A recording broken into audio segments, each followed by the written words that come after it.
deliberated for a very short time, and in no case did they convince the minority and have enough discussion so that the minority had some influence. That is, they basically listened for a very short time and then they simply outvoted the unconvinced minority.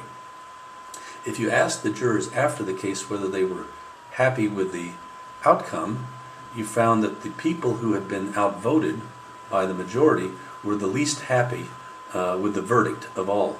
Now this is interesting because it says that, I told you earlier that when they reach a decision at all, you find pretty much the same distribution of guilty and not guilty verdicts.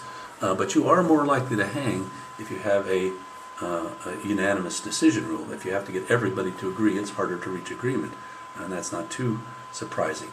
But you do tend to get to the same place most of the time when you have the unanimity rule. It just takes longer and it takes a lot more work.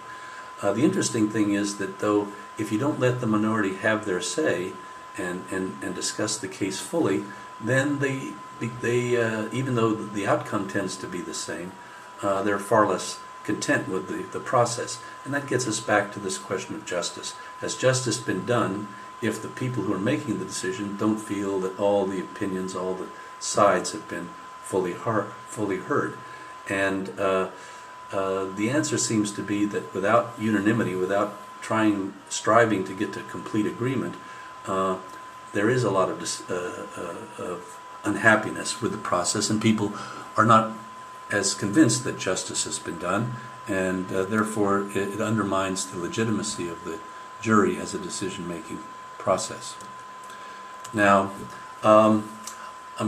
don't have a whole lot of time this morning, and so I'm going to wrap up and just say that this is sort of the tip of the iceberg of research on how human beings, when they're put in groups and asked to decide about guilt or not guilt, reach their decisions.